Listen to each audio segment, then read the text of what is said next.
एक माँ ने अपने ही बेटों से अपनी बेइज्जती का बदला कैसे लिया, जानने के लिए इस कहानी को ज़रूर सुने। आशा जी एकटक नज़रों से अपने तीनों बेटों को देख रही थी, पर किसी ने भी उन पर तरस नहीं खाया और अपने अपने कमरे के दरवाजे बंद कर लिए। वो मायूस होकर उठी और एक बैग में 4 साड़ियाँ, अपने पति की तस्वीर, कुछ कागजात डाले और सिसकते हुए अपने बनाए घरौंदे को निहारती रही। इस घरौंदे में वो ब्याह कर आई थी। एक एक कमरे को अपने हाथों से सजाया था। घर का हर कोना गवाह है कि वो अपने घर से कितनी जुड़ी हुई हैं। और अचानक तीनों बेटों ने फरमान सुना दिया, आप यहाँ से चली जाइए। आपकी इस घर में कोई ज़रूरत नहीं है। आप होती हैं तो घर में झगड़े होते हैं। हमारी पत्नियां आपके साथ नहीं रहना चाहती हैं। ये सुनकर आशा जी जड़वत रह गई। उन्हें बिल्कुल उम्मीद नहीं थी कि कभी अपने ही बेटों से ये सुनने को मिलेगा। आखिर जिन बेटों को जन्म दिया, अपने खून पसीने से बड़ा किया, वो ही एक दिन अपनी माँ से पल्ला झाड़ लेंगे। ऐसी उम्मीद नहीं थी उन्हें। वो तो इसी उम्मीद में जी रही थी कि 3 बेटे हैं, मैं तो राज करूंगी। पर उनकी सभी आशाओं पर पानी फिर गया। जब बड़े बेटे राजेश का जन्म हुआ था तो घर में उत्सव मनाया गया था, क्योंकि सालों बाद घर में लड़का हुआ था। इससे पहले उनके जेठानी उमा जी के 4 बेटियां थीं और सास पोते के इंतज़ार में पलकें बिछाकर बैठी थी। जब आशा जी ने लड़के को जन्म दिया तो घर में खुशी आ गई थी। राजेश पूरे घर का चहेता और लाडला था। सभी उसे सिर आंखों पर बिठाते थे। राजेश के बाद दूसरे बेटे रमेश का जन्म हुआ। रमेश छोटा था और अपनी हर बात मनवा लेता था। कोई भी गलती करता था तो अपने बड़े भाई पर डाल देता था। उसकी वजह से राजेश को डांट पड़ने लगी थी, इसीलिए वो उस पर गुस्साया रहता था। रमेश के बाद तीसरे बेटे दिनेश का जन्म हुआ। वो और भी ज़्यादा नटखट था और अब उसकी वजह से रमेश को डांट पड़ती थी। अपने बेटों की ये हरकतें देखकर आशा जी फूली नहीं समाती थी और हर समय अपनी किस्मत पर इतराती थी। उमा जी की 4 बेटियां बड़ी हो रही थीं। इधर आशा जी के तीनों बेटे भी बड़े हो गए। जब उमा जी ने पहली बेटी की शादी की तो वो बहुत रोई थी। तब सास ने सुनाने का मौका नहीं छोड़ा था। अरे तू अभी रो रही है, मैं तो इसके जन्म पर ही रोई थी। लड़की जात है, एक दिन चली जाएगी और साथ में दहेज भी ले जाएगी। अभी तो 3 और हैं, ये बेटियां तो घर में होनी ही नहीं चाहिए। तभी उससे छोटी बेटी बोलती है, दादी ऐसा क्यों कहती हो, आप भी तो किसी की बेटी हो और जो 2 बहुएं घर में लाई हो वो भी तो किसी की बेटी ही हैं। आशा जी की सास फिर गुस्सा करती और गुस्से में सबको लपेटे में ले लेती थी। आशा जी अपनी जेठानी की 4 बेटियों को बहुत प्यार करती थी और चारों उन्हें अपनी छोटी माँ समान ही समझती थी। बाकी 3 की भी शादियाँ जल्दी ही कर दी। अब उमा जी खुश रहती थी। उनके पति का तो देहांत सालों पहले हो गया था। अकेली घर में क्या करती, कभी कोई बेटी रहने आती तो कभी कोई बेटी, और जमाई अपने साथ घुमाने ले जाते थे। बेटियां आती तो दिन भर अपनी चाची और माँ से बातें करती रहती थीं। एक दिन उनकी सास बोली, अब बेटियां तो विदा कर दी, उन्हें भूल जाओ, अब तो मेरे पोतों की शादियां कर दो ताकि घर में पोत बहू आ जाए और मैं जल्दी से अपने होने वाले पड़ पोते का मुंह देखकर सोने की सीढ़ी चढ़ जाऊं। सबसे पहले राजेश की शादी कर दी गई। रत्ना उसकी पत्नी बनकर आई। रत्ना जुबान की बड़ी खारी थी, अच्छी पढ़ी लिखी थी, तो अपनी दादी सास, ताई सास और सास ससुर का ज़रा भी आदर नहीं करती थी। उसे अपनी पढ़ाई का बड़ा घमंड था और इसी घमंड के चलते वो घर में किसी से भी मिलकर नहीं चली। हमेशा अपने में लगी रहती थी। वह अपने ससुराल वालों को गंवार समझती थी और राजेश का काम भी इसी शहर में था, इसलिए उसे मजबूरीवश परिवार के साथ ही रहना पड़ता था। कुछ सालों बाद रमेश की शादी भी बीना से कर दी ताकि दादी जी की इच्छा पूरी हो सके। वो अपने जाने से पहले अपनी तीनों पोत बहू का चेहरा देखना चाहती थी। दिनेश के लिए कोई लड़की मिल नहीं रही थी और उन्होंने बिस्तर पकड़ लिया था। तब रमेश की साली मीना से दिनेश की शादी कर दी गई। आशा जी ये सोचकर खुश हो रही थी कि दोनों बहनें एक ही परिवार से आ गई तो अब वो दोनों उनकी बेटी बनकर रहेंगी। वो बड़ी बहू रत्ना जैसी नहीं निकलेंगी। लेकिन इस मामले में उनकी सोच एकदम अलग थी। दोनों बहनों ने आपस में गुटबाजी कर ली थी। अब वो दोनों बहनें अपने हिसाब से रहती थीं। इसी बीच दादी जी चली गईं और सोने की सीढ़ी चढ़ने का उनका सपना अधूरा ही रह गया। उमा जी अपनी बेटियों के साथ ही रहती थीं। कभी कोई बेटी अपने पास बुला लेती तो कभी कोई बेटी बुला लेती। वो अपने नाती नातिन के साथ अच्छे से दिन बिता रही थी। उनका समय बड़ा अच्छा बीत रहा था।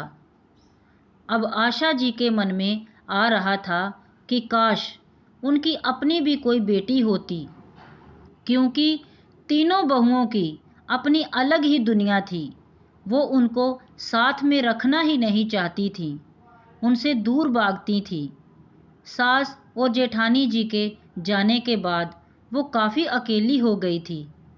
कुछ ही समय बाद हृदयघात से उनके पति का भी देहांत हो गया। सभी रिश्तेदारों ने समझाया, चिंता करने की ज़रूरत ही नहीं है। 3 बेटों, बहुओं और पोते पोतियों से बड़ा परिवार छोड़कर गए हैं। अब आशा जी भी समय के साथ चलने लगी, घर में अपना मन लगाने लगी। अब तीनों बहुएं बिंदास हो गई थी। एक दूसरे को कुछ भी कह देती तो एक दूसरे के साथ लड़ने झगड़ने लगती थी। आशा जी उनके काम को लेकर लड़ाई और रोज़ की चिकचिक से परेशान हो गई थी। काम करते ही तीनों अपने अपने कमरों में बंद हो जाती थीं। आशा जी उनसे बात करने को तरस जाती थी।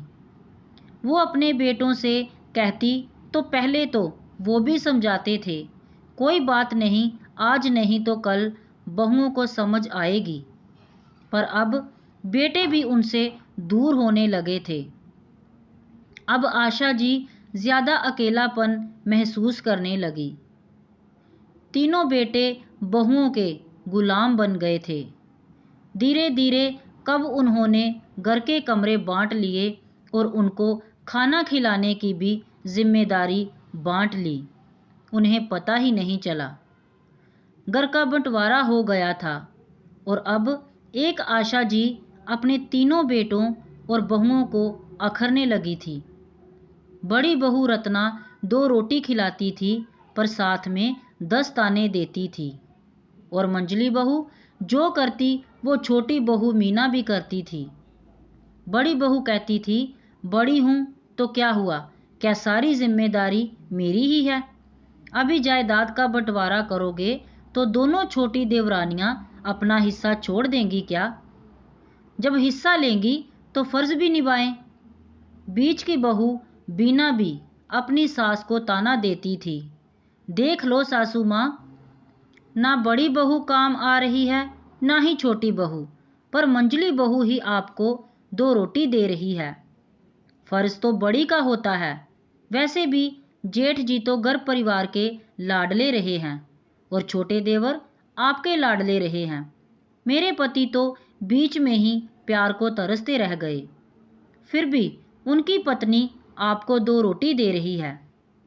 आशा जी ऐसे कड़वे घूंट पी जाती। बीच बीच में वो उमा जी से बात करके दिल हल्का कर लेती थी। वो उन्हें हिम्मत देती थी। आशा जी की बहुओं में अब ठन चुकी थी और अब कोई भी उन्हें रखना नहीं चाहता था। तीनों के बच्चे बड़े हो गए थे। उनमें झगड़े होने लगे। आशा जी गेंद की तरह इधर उधर धक्के खाती थी। कभी किसी बेटे के घर खाना खाती तो कभी किसी बेटे के यहाँ खाना खाती थी। पर अब उनकी उपस्थिति से घर में सबके चेहरे लटक जाते थे। उन्हें लगता था घर में उनकी किसी को भी कोई ज़रूरत है ही नहीं। एक दिन वो सुबह छत से सोकर नीचे आई तो उन्हें चाय की तलब लगी।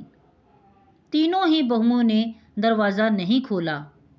उन्होंने दरवाज़ा बजाया तो बेटे बाहर आए और बोले, माँ, आप क्यों बहुओं को परेशान करती हो?